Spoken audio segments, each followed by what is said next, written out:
Election کے روز ہی Peoples party کی حکومت نے اور ان کی جماعت کی جانب سے الیکشن کمیشن سے یہ اپیل کی گئی کہ انہیں فی الفور گرفتار کیا جائے ورنہ مزید حالات خراب ہو سکتے ہیں۔ حکومت کا یہ الزام تھا کہ ملیر میں ہونے والے انتخابات میں حزب اختلاف کی جماعت کے قائد حزب اختلاف اور دوسرے تمام اراکین اسمبلی جو تھے تحریک انصاف کے، وہ مختلف پولنگوں پر گئے، انہوں نے حملے کیے، مختلف پولنگوں پر قبضے کرنے کی کوشش کی، جس کے بعد سندھ حکومت نے اقدام اٹھایا۔ لیکن دوسری جانب صوبائی وزراء بھی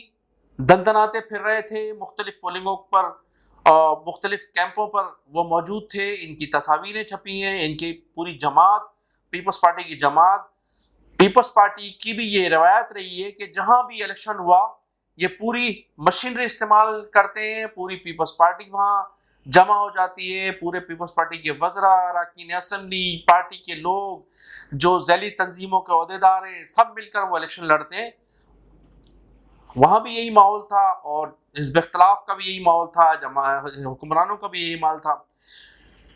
علیم عادل شیخ کی گرفتاری کے بعد CIA سینٹر میں ان پر جو سانپ پھینکا گیا، ان کی جانب سے یہ الزام تھا، حکومت کہتی ہے کہ یہ ان کا ڈرامہ تھا، ان پر تشدد کیا گیا، حکومت کہتی ہے کہ یہ ڈرامہ تھا۔ سندھ کا CIA سینٹر ویسے بھی بدنام ہے، جہاں خود آصف علی زرداری کی زبان کاٹی گئی، اور جس شخص کو اس زمانے میں IG بنایا گیا تھا سندھ کا، آج وہ مسلم لیگ کے ٹکٹ پر سینیٹر ہیں پنجاب سے۔ تو پیپلز پارٹی کے حکومت کو بھی یاد ہونا چاہیے کہ آج وہ جس جماعت کے ساتھ بیٹھ کر موجودہ حکومت کی جڑیں کاٹنے کی کوشش کر رہے ہیں، اس زمانے میں زبان کاٹنے والا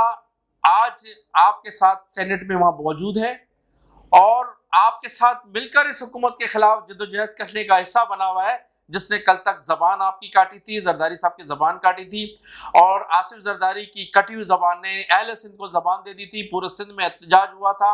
اور سخت احتجاج ہوا تھا۔ محترمہ نے اس زمانے میں محترمہ بینظیر بھٹو صاحبہ نے الزام عائد کیا گیا تھا کہ IG جو ہیں وہ ان کو مروانا چاہتے ہیں، ان کو قتل کرنا چاہتے ہیں۔ تو یہ تمام ماضی کی باتیں تھیں، اور آج وہی دونوں جماعتیں مل کر سینٹ کا الیکشن بھی لڑ رہی ہیں، اور سینٹ کے انتخابات میں جو ہے وہ حکمران جماعت کے ساتھ مقابلہ بھی کر رہی ہے، اور وہ سینیٹر بھی موجود ہے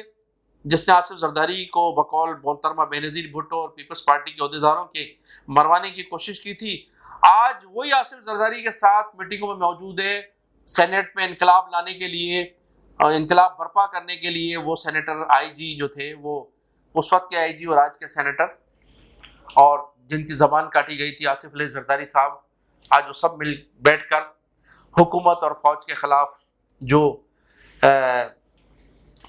راگ الاپ رہے ہیں، یا جو جس قسم کی وہ ان کی زبان استعمال کی جا رہی ہے، وہ سب ایک ہی اسٹیج سے، ایک ہی جو ہے پلیٹ فارم سے سارا کچھ جو ہے وہ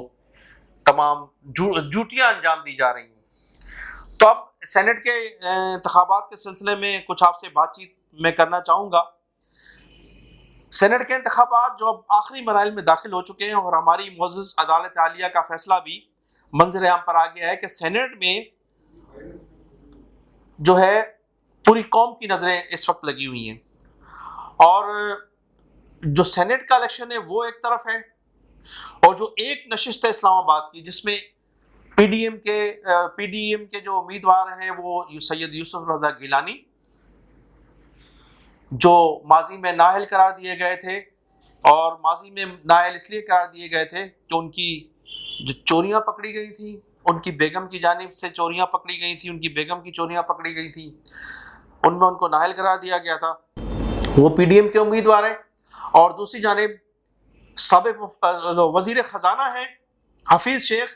جو ماضی میں پیپلز پارٹی کے وزیر خزانہ بھی رہے،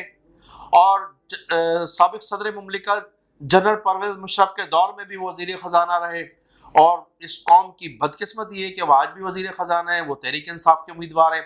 ان دونوں کے درمیان بڑا کانٹے کا مقابلہ ہونے جا رہا ہے، اور اس مقابلے میں کون جیتا ہے اور کس کو شکست ہوتی ہے یہ 3 تاریخ کی رات ہی بتائے گی، لیکن دونوں جانب سے جیتنے کے دعوے کیے جا رہے ہیں،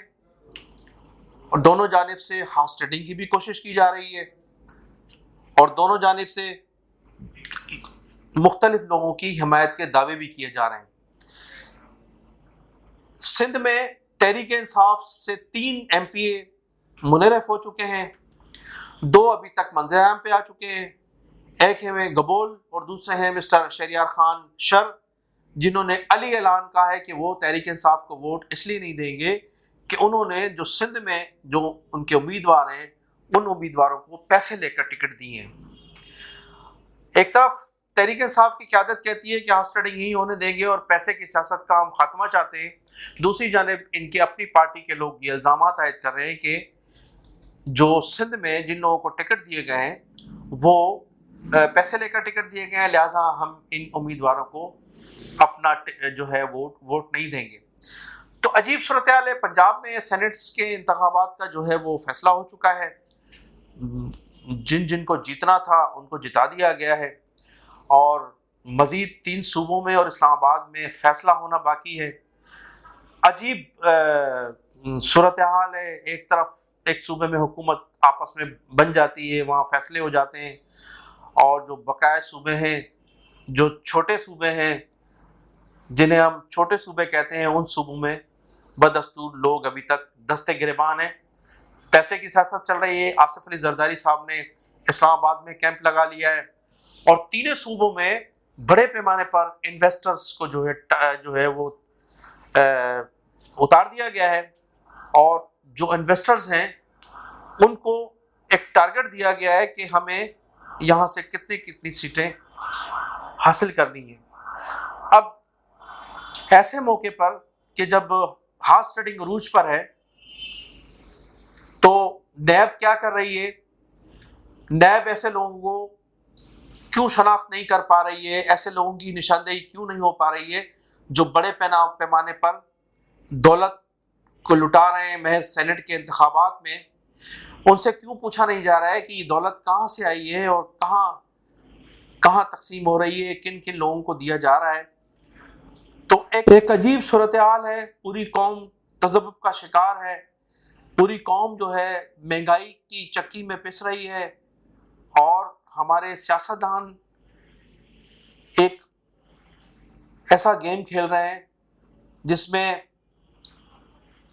یہ نہیں پتا کہ دولت، عوام کی دولت کہاں خرچ کی جا رہی ہے اور ان معاملات میں کیوں خرچ کی جا رہی ہے۔ پورے ملک میں کاروبار رک گیا ہے، کاروبار کا پہیہ جام ہو چکا ہے، اور تمام جو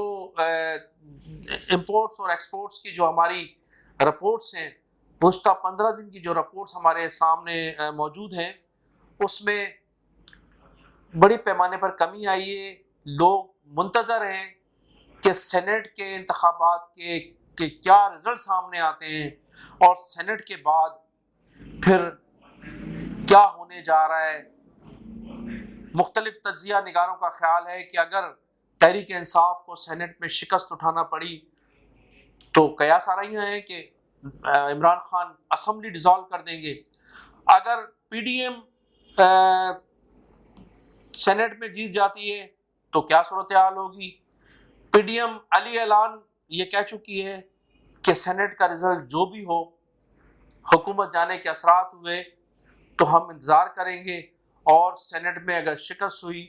تو ہم ایک مرتبہ پھر لانگ مارچ کریں گے، جس کی وجہ سے تمام کاروباری زندگی رک چکا ہے۔ کاروبار بالکل بینڈ ہو چکے ہیں، لوگ پریشان ہیں۔ اب خدا کرے کہ اللہ تعالیٰ ہمیں اس مشکل وقت سے نکالے اور ہمارے سیاستدانوں کو عقل سلیم عطا فرمائے تاکہ یہ ملک ترقی کر سکے۔ میں انہی الفاظوں کے ساتھ آپ سے اجازت چاہوں گا کہ اللہ تعالیٰ ہمارے ملک کو بھی ترقی دے، ہماری قوم کو بھی ترقی دے، اس ملک سے غربت کا خاتمہ ہو اور ہم امن و سکون کی زندگی گزار سکیں۔ آپ میرے چینل کو سبسکرائب بھی کیجیے گا اور کمنٹ سیکشن میں جا کر کمنٹس بھی ضرور دیجیے گا۔ السلام علیکم۔